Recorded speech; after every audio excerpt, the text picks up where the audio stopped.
Amigos, muy buenas tardes, muy buenas noches.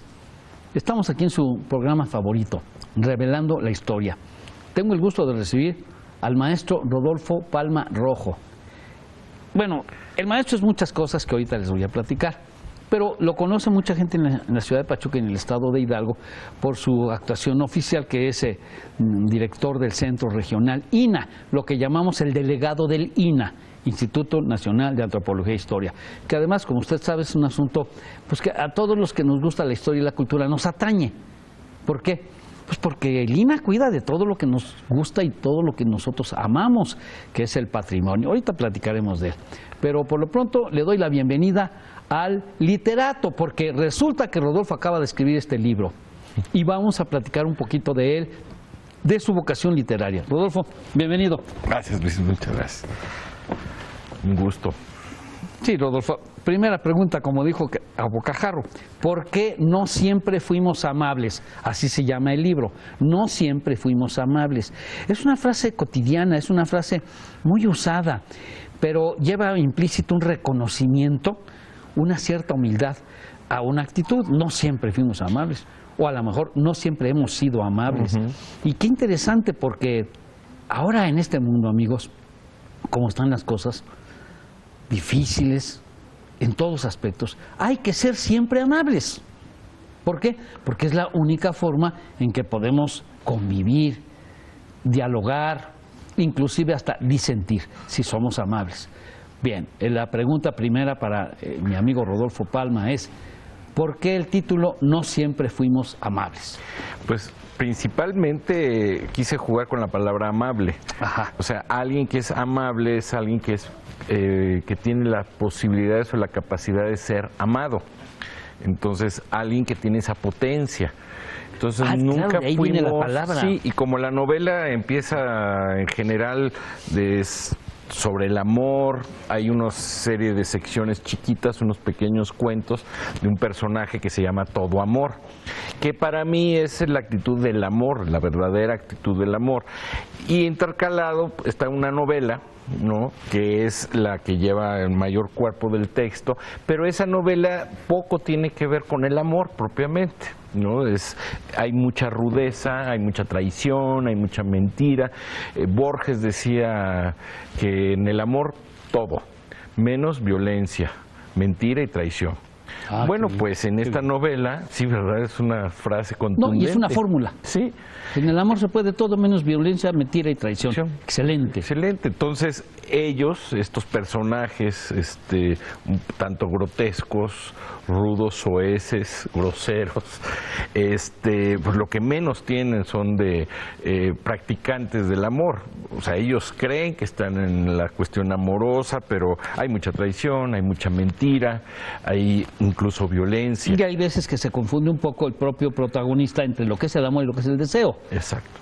Porque hay que diferenciar estas dos cosas, pero bueno, miren amigos, yo les daré mi opinión porque yo ya leí el libro, me hizo favor Rodolfo de regalármelo y hasta voy a leer la dedicatoria que me puso. Dice: no siempre fuimos amables, y él puso de Rodolfo Palma Rojo, es para mi amigo Luis Corrales, con un gigantesco aprecio. Muchas gracias, te agradezco mucho. Entonces, pues cómo no le iba yo a leer.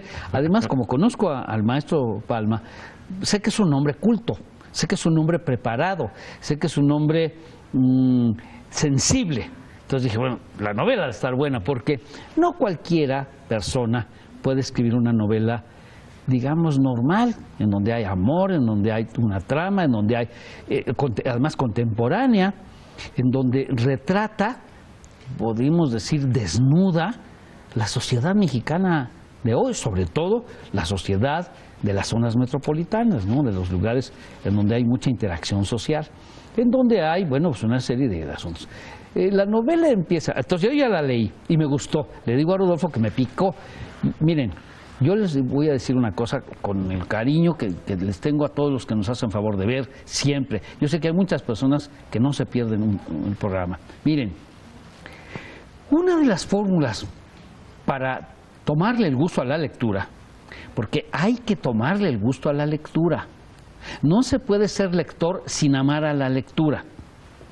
Es decir, hay que entrenarse, así como el que quiere ser un buen jugador de fútbol tiene que empezar entrenando y conociendo, o de básquetbol o lo que sea.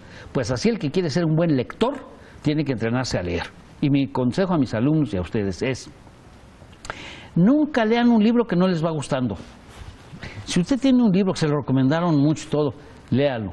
Si a las 20, 30 páginas no le está gustando, lo está leyendo a fuerza, ciérrelo y deséchelo. No lo lea, porque eso lo va a alejar de los libros.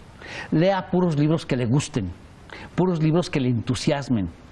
Yo digo, cuando uno en la vida del trabajo, pues hay veces que tiene muchos problemas económicos, familiares, de trabajo, lo que sea, pero en un momentito que hay así, dice uno, pero en la noche tengo mi libro que estoy leyendo, y eso le entusiasma a uno. Casi quiere uno apurarse a llegar a casa en la noche para leer aunque sea media hora. Ese libro vale mucho la pena. No lo suelten, léalo y vuélvalo a leer porque es un libro que le gustó.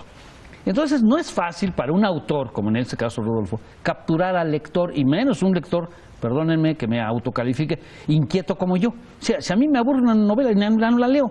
Y aunque diga yo ya la leí, yo ya no termino, o me salto.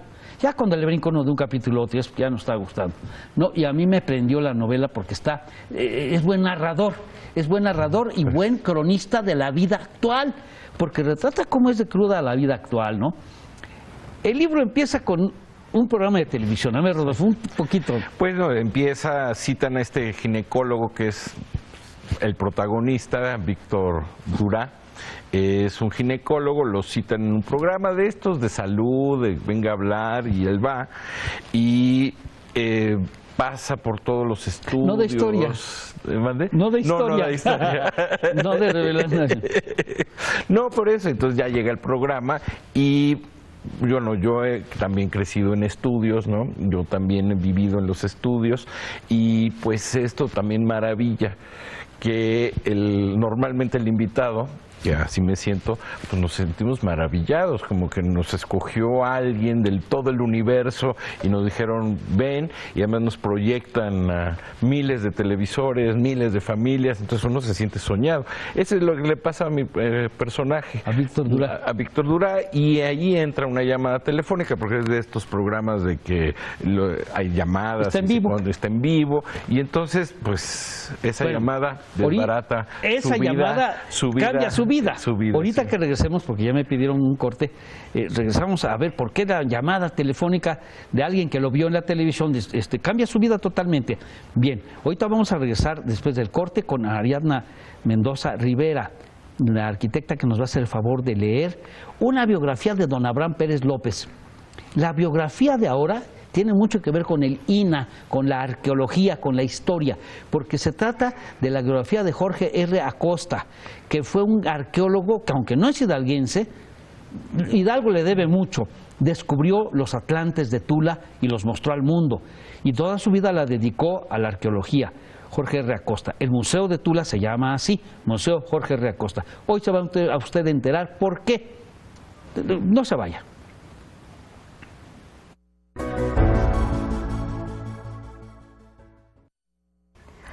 Hola, buenas noches. Otra vez presentándoles una biografía, esta vez de Jorge R. Acosta, arqueólogo, hijo del diplomático mexicano Alfonso Acosta.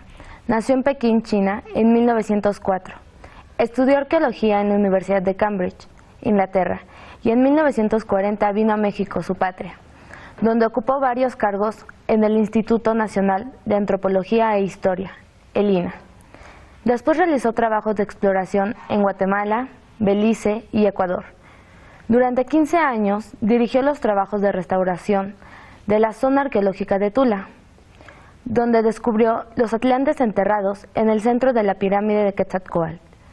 También realizó exploraciones en Chichén Itzá, Uxmal, Palenque, Monte Albán, Teotihuacán, etc.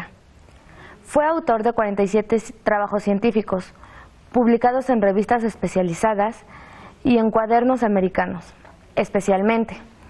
Entre su extensa bibliografía, la relacionada con Tula es Exploraciones en Tula, 1942, La ciudad de Quetzalcóatl, 1943, Los colosos de Tula, 1967, El palacio de Quetzalcóatl, 1917. Murió en la Ciudad de México en 1976. El Museo de la Zona Arqueológica de Tula lleva su nombre. Muchas gracias y buenas noches. Los dejo en compañía del arquitecto Luis Corrales.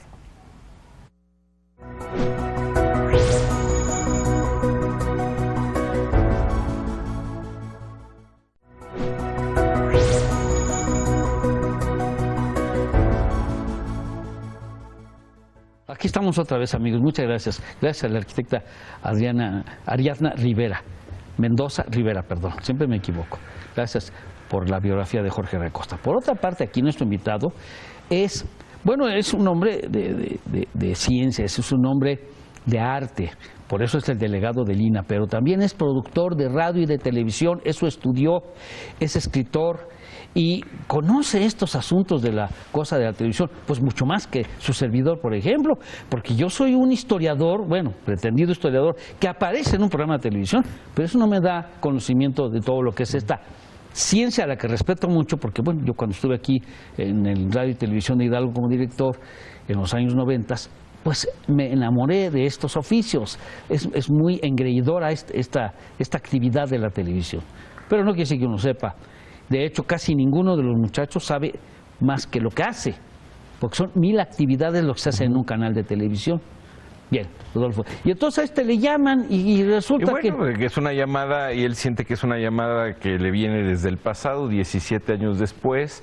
Es una historia melodramática, pero bastante ridícula, en el sentido al principio yo pensaba que mi novela, cuando estaba escribiendo y no perder la brújula hacia dónde iba. ¿Escribes en la computadora? Primero a mano. ¿A mano también? A mano, lápiz si es posible, si no tinta. Me gusta mucho ver cómo se escribe y llevo el ritmo. A nosotros, Rodolfo, amigos, pues somos de una época que nos enseñaron a hacer todo en la escuela, todo a mano. Sí.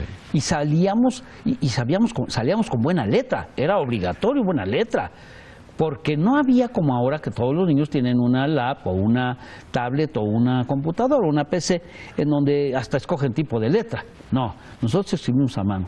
Pero es muy luego se nos echa a perder la letra. Un poco. Sí, pero es muy placentero y yo creo que en literatura, bueno, lo dice Jung, el ritmo es la expresión inicial de las culturas arcaicas de nuestras emociones, es clarísimo. Entonces cuando estás escribiendo y la mano y el corazón, el cerebro, estás haciendo un ritmo, llevas un ritmo de la escritura y también de cansancio, porque también cuando empiezas a escribir de más, pues la mano dice ya me aburrí, ¿no? Ya el lector ya no aguanta y la mano te lo está diciendo, ¿no? Entonces ves cómo puedes estructurar mejor la frase. Yo tacho mucho.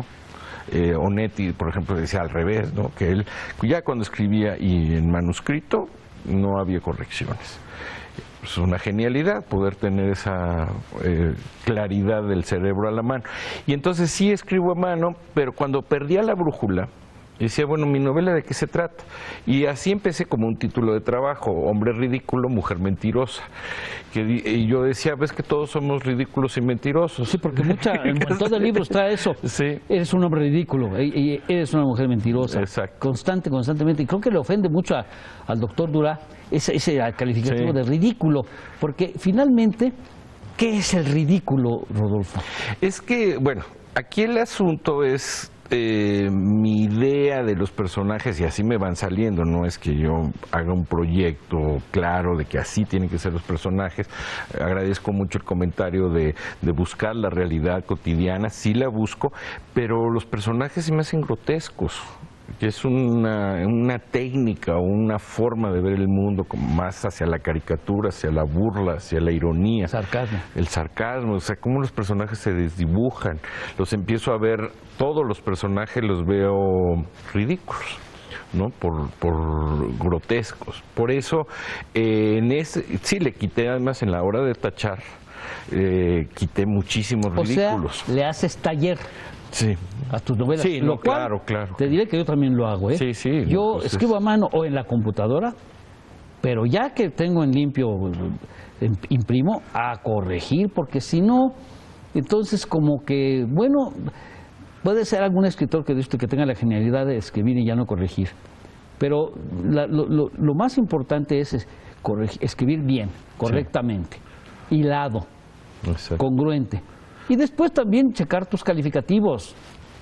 Exacto. Checar tus ofensas, tus halagos, todo hay que checarlo para que salga mejor. Sí, el gran maestro Flaubert pues decía eso, corregía muchísimo. Había veces en que él escribía a diario, pero había veces en que no escribía más de una línea, por ese perfeccionismo. Y sí, cualquier frase que se nos ocurra, uno se detiene a pensar, bueno, ¿lo puedo decir así? O lo puedo... Por ejemplo, lo que acabas de decir, no siempre fuimos amables o no siempre hemos sido amables.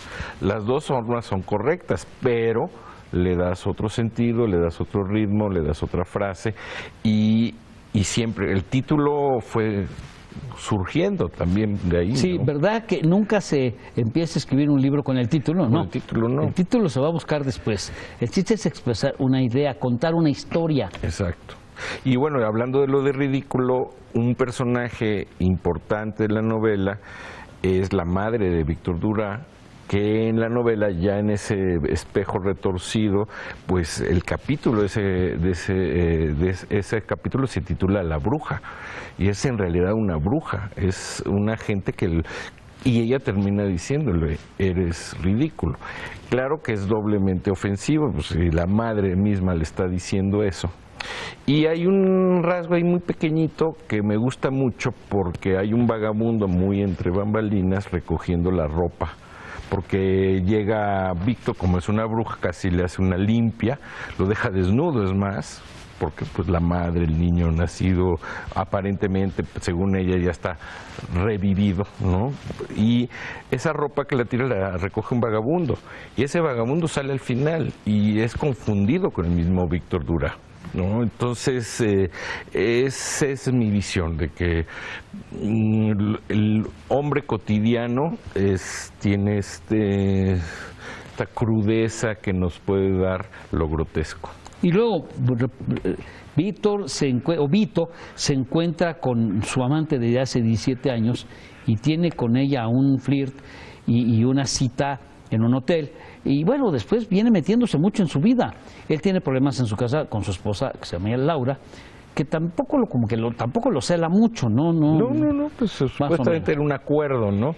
Lo que me llama mucho la atención es que Vito vaya a la habitación de la sirvienta, que es su sirvienta en su casa, a platicar con ella. Y largo tiempo, y no la toca. Nada más va a platicar con ella, con la jarocha.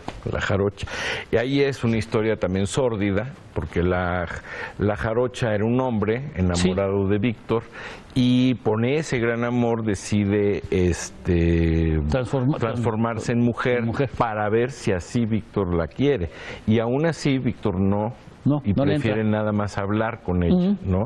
Esto es también y además es curioso porque yo decía fuera del programa que esta novela se fue incubando en los 90, ¿no? 93 precisamente, y después corrió entre correcciones y entre el mundo editorial que la leyó y que luego la pospuso y que finalmente ahora sale. En el 90 y tantos apenas empezaban estas operaciones de transformación de sexos, etcétera, ¿no? Pero ya me llamaba la atención y ya había leído yo un caso de una persona que se había transformado sexualmente para ver si así lo querían. En el caso que yo leí, sí, perfecto, ya te transformaste en mujer, ya podemos tener una relación heterosexual. Sin juzgar o pensar más, pues siempre sí es una paradoja, porque es la misma persona. Claro. ¿No? Y entonces eso es lo que también reflejé en la novela. Víctor lo piensa 2 veces, sigue hablando, y lo único que nos queda es esta vez no. Pero sí, ese personaje luego crece mucho, el personaje de la jarocha, ¿no? Crece mucho porque el otro ámbito que pues que hace, yo siento que lo extraño mucho en la literatura mexicana, el ámbito político. Yo crecí leyendo novelas políticas, históricas. Todos crecimos leyendo Espota. Sí, y novela política, histórica, y todo eso estaba. Revueltas mismo, ¿no? Falta eso, de repente hay un ámbito editorial en que no podemos leer novela política, que sí la necesitamos para nuestra cultura. ¿Esté equivocado o no el autor? Sí, no, yo sí me gusta mucho y sí encuentro frecuentemente novela política y la compro y la leo. Acabo de leer una sobre el presidente de Ordaz. Es una novela en que narra... Es biografía, ¿no? No, es una novela. Ajá. Novela histórica, en que narra los últimos años de él, cuando se supone que ya está de regreso de la embajada en España. Sí.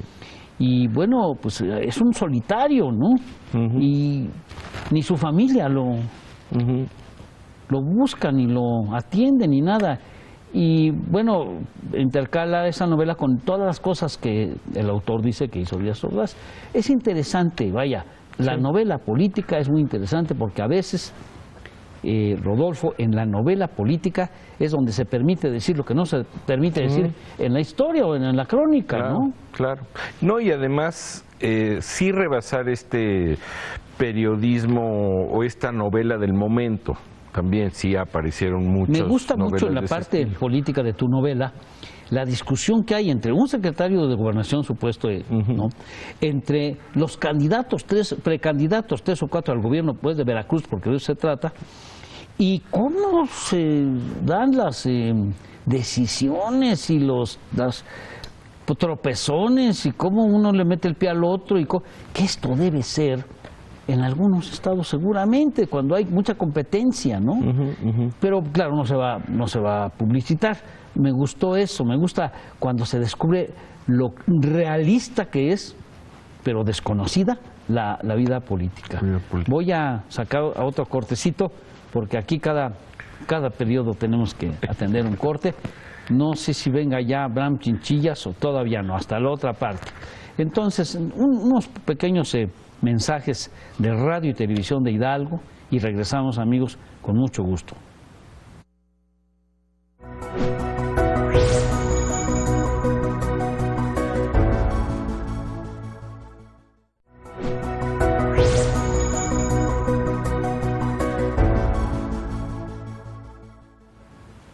Amigos, aquí estamos otra vez. Pues yo estoy encantado de hablar con el escritor, con Rodolfo Palma, el escritor, aunque al final del programa sí le voy a preguntar algunas cosas interesantes sobre el patrimonio histórico y artístico del estado de Hidalgo, que debemos saber y tener conciencia de ello. Pero ahorita estamos picados con la novela. Sí, esta mujer parece que era amante de uno de los precandidatos, ¿no? ¿O fue? Ella es, no, esta mujer hombre, es... hombre o mujer. Bueno, ya es mujer. La jarocha, sí, ahí estaba en una de esas fiestas. Cuando les enseñan las fotos, ¿no? Hay un chantaje, etcétera, enseñan las fotos, uno de los personajes dice: yo no me imaginaba que todas estas cosas se pudieran hacer, ¿no? Es una barbaridad de cosas de lo que pasaron, están chantajeando a alguien con las fotos, y este Gmail, como dicen ahora, que ya lo adecué en la novela, término que no se usaba hace 20 años, ahora ya se usa hombre-mujer, ¿no? Sí, está involucrado y está en serios problemas, ¿no? Porque ha sido esta testigo. Palabra de Gmail, que quiere decir ella masculino, se figura como algo, como un sitio de correo electrónico, Gmail. Claro. ¿Verdad? Pero tú te refieres a hombre-mujer. Hombre-mujer, es un caso ya transformación que se hizo. Esas cosas, repito, son las que yo creo que tú narras con mucha agudeza, pero son crudas, efectivamente, pero existen en las sociedades metropolitanas y cada día tenemos que verlas con mayor amplitud de criterio, con tolerancia e inclusive con comprensión, ¿no? Cada quien hace con su vida pues lo que realmente quiere. Exacto. Quizá lo único que no se puede comprender nunca es la violencia, o tratar de imponer criterios a fuerzas, ¿no? No, todo por las buenas. Como dice, no siempre fuimos amables, por eso hay que hacerlo. Hay que hacerlo, exactamente. Bueno, sí. ¿Y cómo se precipita el final? En el final este hombre pierde a su mujer o que acaba con ella. Exacto. La mujer le parece un amante, bueno, lógicamente pues ella se encuentra otro. Y este hombre acaba en el alcoholismo, en un alcoholismo terrible que casi le cuesta la vida. Exacto. Aquí es este juego porque para este amor de 17 años atrás, ella se queda con la idea de un Víctor Durá muy moralista. Sí. Había estado con los agustinos, se había formado. Ahí también hay guiños a los que les gusta la filosofía, porque bueno, San Agustín es exactamente lo contrario. Del desborde, del relajo, se vuelve una asceta, ¿no? Y un padre de una iglesia católica. Pero aquí es al revés.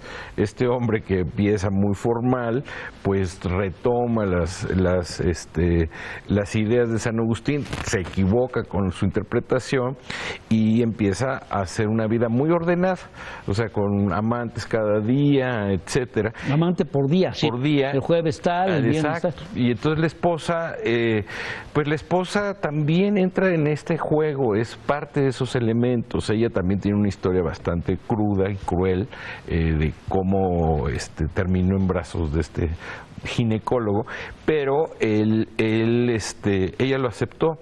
Y en este rejuego de parejas, etcétera, bueno, pues cuando llega un hombre para ella, pues ella también lo toma. Es decir, con toda que eso le rompe el juego a Víctor Durá, porque se trataba de que él tuviera el mundo ordenado, no ella tenía que acatar.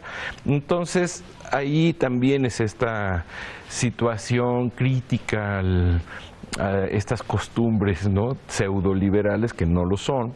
La idea, por eso yo no les veo mucho de amorosos, yo les veo mucho de un desorden en la relación, una no aceptación, porque la gran frase de San Agustín, que él malinterpreta, es ama y despreocúpate.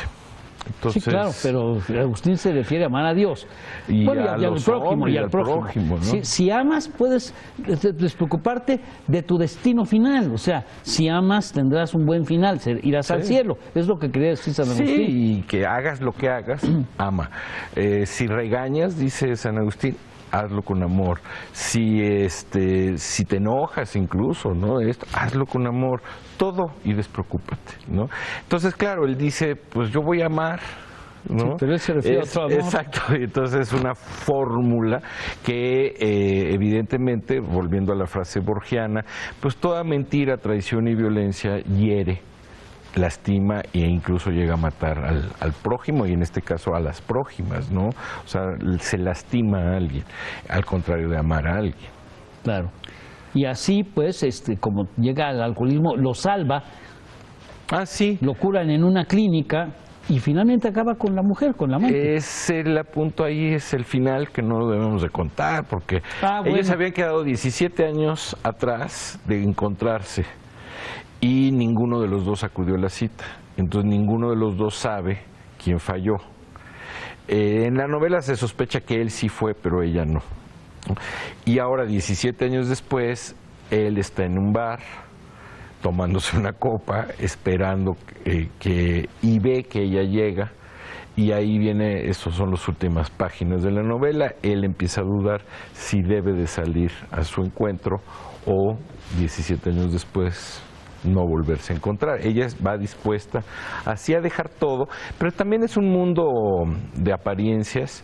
Ella está casada con un político muy alto en el sistema y de un gran nivel jerárquico en el sistema, y ella casada, pero es una pantalla porque en realidad están divorciados. En realidad ella es la esposa de... Y ella decidió ya dejar todo eso para llevarse a Víctor Durá, irse a ver a dónde. Entonces ya en las siguientes páginas ya no hay novela, entonces no sabemos a dónde se iría. Muy bien. Bueno, pues y la novela está muy interesante. Me gusta la forma como escribe Rodolfo Palma, porque a mí ya no me entretiene cualquiera que no sepa escribir, me da flojera. Empiezo a leer una cosa, la noto infantil, la noto ingenua, pues no me gusta. Yo te felicito porque la novela es buena. ¿Cómo les decimos a nuestro auditorio dónde conseguirla y cómo? Pues la publicó la UAM, y esta habrá que pedirla, ¿no?, por encargo a la editorial UAM a través de unas librerías. La Universidad Autónoma Metropolitana. Exacto. Y si no, en la Casa del Tiempo del Distrito Federal, ahí hay una librería. Casa del Tiempo. Ahí en Vasconcelos, sí, es la librería. El lema de la Universidad Autónoma Metropolitana, Casa Abierta al Tiempo. Exacto. ¿Es cierto que dicen que lo diseñó Pedro Ramírez Vázquez? No, eso no lo sabía, fíjate. Que él fue el que diseñó, que ideó, así como el de la UNAM lo ideó José Vasconcelos, que dicen que el Casa Abierta al Tiempo es de Pedro Ramírez Vázquez, que fue quien hizo el primer edificio, es decir, la primera unidad de la UAM. Ok. Bueno, pues esta Casa del Tiempo está en Vasconcelos, ahí y casi Alfonso Reyes, es decir, en esa esquina de Genios, ¿no? ¿En qué colonia es? Es en la Escandón. En la colonia Escandón, pero lo ideal sería meterse al internet, a la UAM, y buscar a ver dónde está el libro y cómo se puede adquirir. Se puede adquirir. ¿Tú no tienes en venta algunos en Pachuca? No, desafortunadamente nada más. Bueno, no sé si afortunado o desafortunadamente nada más me dedico a escribir. Ok, no haces la comercialización. No, pero bien. Bueno, estará en las ferias del libro, estará en Guadalajara, estará en la universidad. Esta no estuvo en nuestra feria aquí en Hidalgo porque justo acaba de salir, ¿no? Sí. Está fresquecita. Exacto. Bien, amigos, vamos a salir a un corte. Vamos a escuchar la intervención siempre amable, siempre docta de Abraham Chinchillas Terrazas, que nos va a hablar sobre libros respecto a lo que hemos platicado.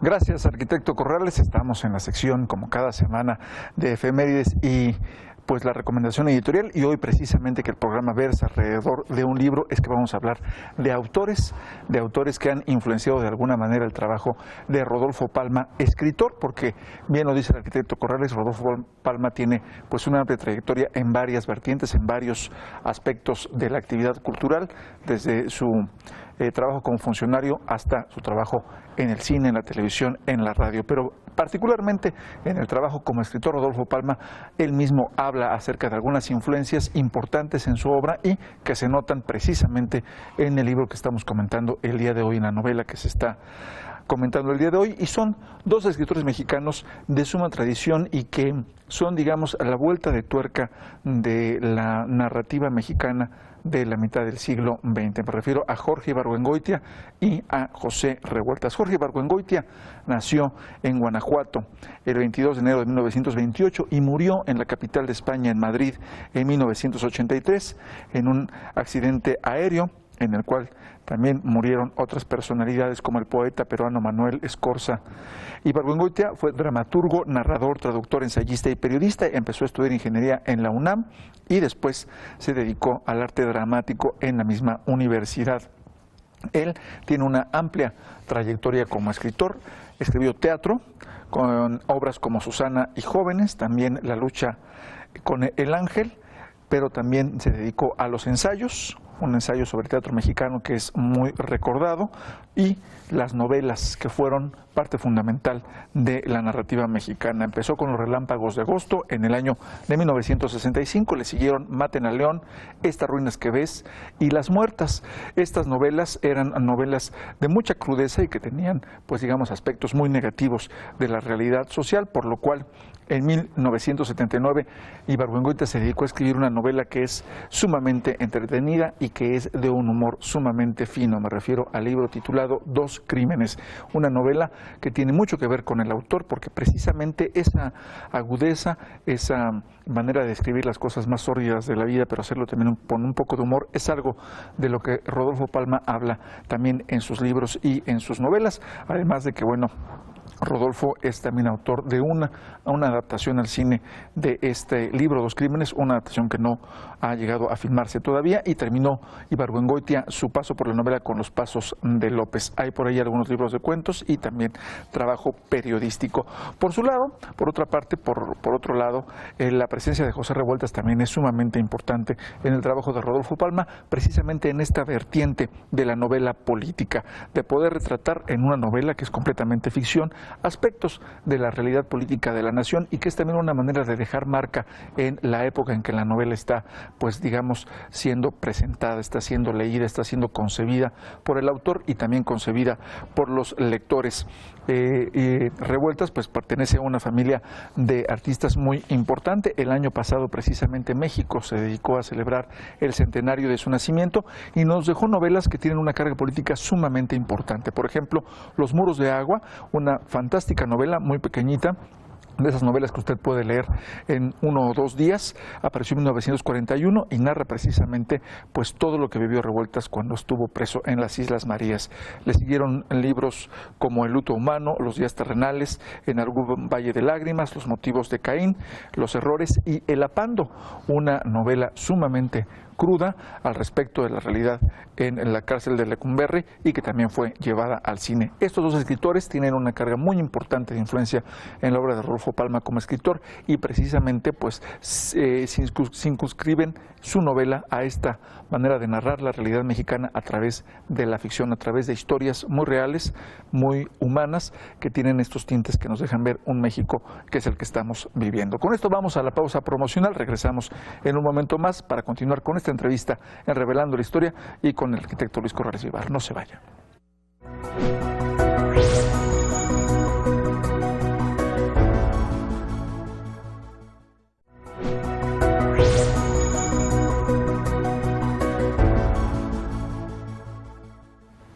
Como yo les dije al principio, amigos, el maestro Rodolfo Palma Rojo también es el delegado del INAH en Hidalgo, y de eso quiero que nos comente algunos aspectos. Por ejemplo, ¿cuáles son las funciones del INAH, no solo en Hidalgo, en el país y en cada estado donde hay una delegación? ¿Y qué tanta es la riqueza que él ha encontrado en Hidalgo a este respecto del patrimonio arqueológico, histórico, arquitectónico, artístico? Bueno, la riqueza de Hidalgo, quisiera empezar por ahí, es inmensa, ¿no? Es inmensa en cuanto a arqueología, arquitectura, hasta restos paleontológicos, ¿no? Sí, claro. Es maravilloso. Si lo tomamos como ejemplo, lo extendemos a algunas regiones fuertes del país donde hay ese mismo, no mencionaremos a las que no tienen ese patrimonio, pero siempre habrá algo, ¿no? Siempre habrá algo que se encuentre. La mayoría de los estados de nuestra república tienen esa riqueza patrimonial maravillosa, quizá no en esa extensión que puede tener Hidalgo, pero ahí es donde surge en 1939 la iniciativa de crear un Instituto Nacional de Antropología e Historia. Básicamente es protección al patrimonio, investigación del patrimonio, su difusión del patrimonio, y es protección, conservación también, cuidado. Entonces, esto es, a mí, bueno, la pregunta siempre me va a maravillar, siempre me encanta hablar de esto, porque si nos remontamos al siglo XIX, cuando fuimos país, república, la primera vez con Guadalupe Victoria, pues estábamos pobres, muy peleados entre nosotros, ¿y qué se le ocurre a Guadalupe Victoria? Crear un museo nacional. Y esta idea de que apenas somos México, tenemos unos cuantos años, y decide Guadalupe Victoria, vamos a crear un museo. ¿Con qué fin? Para tener esta raigambre, ¿no? Para sernos más solidarios con nosotros mismos. ¿Cómo? Con la historia. Recordemos que los criollos son los primeros en estar recordando el pasado prehispánico, alabando en cierto modo la colonia, pero siendo muy críticos, pero especialmente mirando hacia atrás, hacia el pasado prehispánico. Ese es nuestro antecedente. Nos vamos a 1939, muchos museos pasaron, el Museo Nacional, que después va a derivar en el Museo Nacional de Antropología allá en la Ciudad de México en 1964. Obra de Pedro Ramírez Vázquez. Obra de Pedro Ramírez Vázquez, y que recientemente, el año pasado, cumplió 50 años de existencia. Entonces también tenemos el Museo Nacional de Historia. Todo esto, ¿para qué? No es solamente el mostrar a todo mundo la riqueza cultural que tenemos. No, esto es otra cosa que me fascina, la unión entre la educación y la cultura. Nosotros en este país, en México, a diferencia de otros países, tenemos esta fusión. Nosotros aprendemos nuestra cultura, nos enseñan, la educación va de la mano con lo que llamamos cultura. Y entonces el Instituto Nacional de Antropología e Historia lo único que hace, que es mucho, que además es único también en el mundo, de que hay muchos institutos, quizá con muchísimo más dinero, pero ninguno de ellos agrupa todos estos rubros de arqueología, de antropología, todos los derivados de antropología y la historia.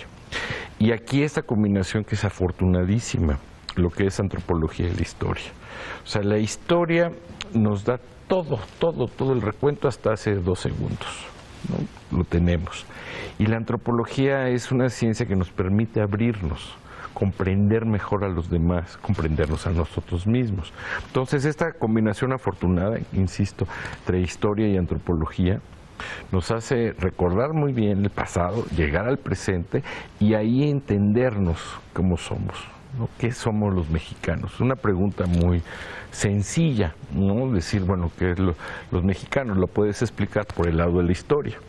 Sí, nosotros los mexicanos somos como un poco lo que dije, bueno, de Guadalupe Victoria, sí, así te explicas, pero llegas al presente ahorita, en este momento, y lo puedes explicar también en términos antropológicos. La antropología social, la antropología, la lingüística, que son derivados de la antropología, nos hablan. Es una forma muy bella de definir nuestro país cuando decimos tenemos más de 65 lenguas. Caray, ese es nuestro país, sí, esas son las lenguas de México. Somos una gran cantidad de personas que son bilingües, y eso nos enriquece mucho. También nos permite decir, bueno, los del sur yo los veo de tal modo, los del centro los veo de tal modo. Sí, pero todos somos mexicanos. ¿Por qué? Por estas raíces, ¿no? Ahora, regresando a la idea de Hidalgo. Hidalgo es, por suerte, es pequeño. El estado es pequeño porque es infinito su riqueza patrimonial. Tenemos 4 zonas arqueológicas abiertas al público. Hace poco, hace 3 años, en noviembre vamos a cumplir 3 años, se abrió la 4ª, que es el Pañú, que además tiene un gran valor. ¿Está en Tecozautla? Tecozautla, sí. Tiene un gran valor porque es una de las culturas originales de Hidalgo, la cultura Xajay. Se piensa que de ahí pudo haber derivado la ñañú, los ñañú, que es muy especial, porque la cultura ñañú, además de perseguida, golpeada por este imperio mexica, no eran de construcciones muy grandes, ni monumentales. No. Los mexicas los despreciaban quizá por eso, ¿no? Y los mexicas sí eran muy guerreros y por eso los podían dominar. Entonces, eso, por ejemplo, para mí, que esté el Pañú abierto aquí en Hidalgo, es como recordarnos que México antes no solo era la cultura mexica, ¿no? Evidentemente aquí en Hidalgo tenemos a los toltecas, que eso es otra de las maravillas de una cultura prehispánica, que además se emparenta después con los mayas. Entonces tenemos un panorama muy interesante en las zonas arqueológicas. Pero dije 4. Tenemos más o menos documentado que hay 2.500 zonas. ¡Qué barbaridad! No abiertas al público. Bueno, algunas sí están abiertas, no a nuestra custodia, pero por ahí aparecen. Pero sí tenemos registrado 2.500. Ahora, nos vamos a los monumentos históricos. ¿Y las otras dos nomás, Rodolfo, cuáles son? Es el Pañú, Pañú, Tula, Huapalcalco en Tulancingo, sí, y en Tepapulco. Bueno, enfrente de Tepapulco, Jihuingo, que es una... Bueno, ya que lo mencionaste, Jihuingo es maravillosa, es teotihuacana. Es teotihuacana, y solamente tenemos una pirámide, un monumento descubierto. Pero caminar con los arqueólogos por Jihuingo, con esa mirada que tienen, es una gran ciudad, es extensísima, ¿no?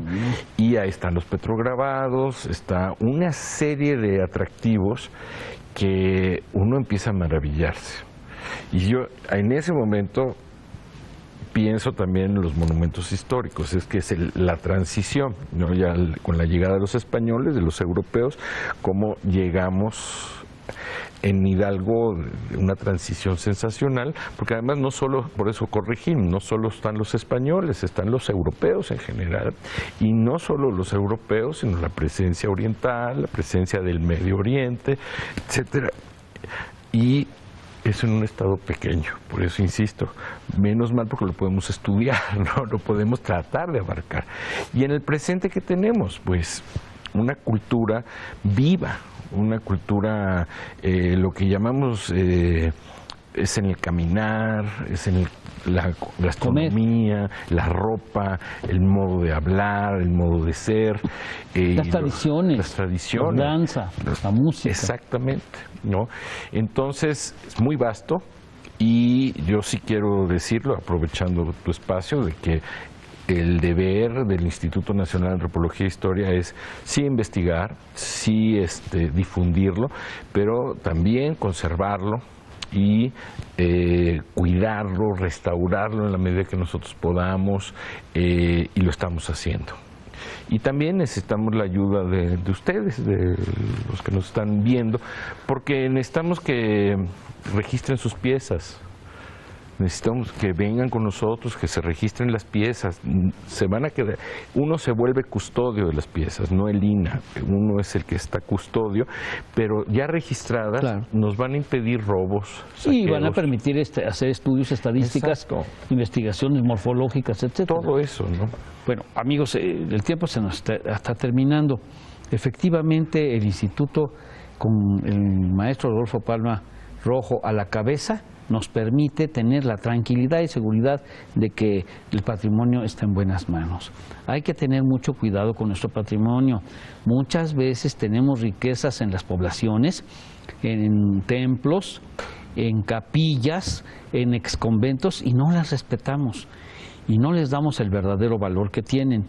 La riqueza colonial también, ya Rodolfo habló de la prehispánica, es enorme. Hace poco tuve la oportunidad de ir a recorrer el acueducto del Padre Tembleque desde la falda del Cerro del Tecajete, y pues 25 kilómetros llegamos a pie, y en coche y a pie y en camioneta y todo, pues recorriendo todos los arcos de la hacienda de Arcos, los arcos de la hacienda de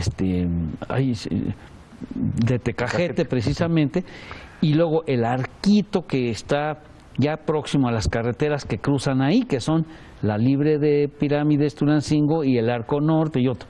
Y llegamos a la Arquería Monumental. Ese traslado de Tecajete a la Arquería Monumental es una maravilla. Ahí debe haber un gran proyecto que vamos a proponer que se impulse entre el gobierno federal, el gobierno estatal y el municipio, de recorrido. Es un maravilloso recorrido por el Apantle, que es el caño, el tubo que tiene 400, los mismos años que los arcos, hasta llegar allá. Por decir una, pero es muy importante la de Zempoala. Acabo de ir a recorrerla y les ofrezco que próximamente tendremos aquí en el programa Revelando la Historia a la doctora Guillermina Costa y al ingeniero Gil Navarro, que fue el que nos hizo favor de hacer el recorrido, para que platiquemos más a fondo de los arcos del Padre Tembleque. Ya nuestro amigo el productor, el licenciado Héctor Zamora Tayab, nos dice que terminamos. Agradezco a Abraham Chinchilla su intervención, a Ariadna, al señor maestro Rodolfo Palma. Muchas gracias por venir, el escritor, el funcionario y el literato. Muchas gracias por tu presencia, Rodolfo. Gracias, amigos. Esto es Revelando la Historia.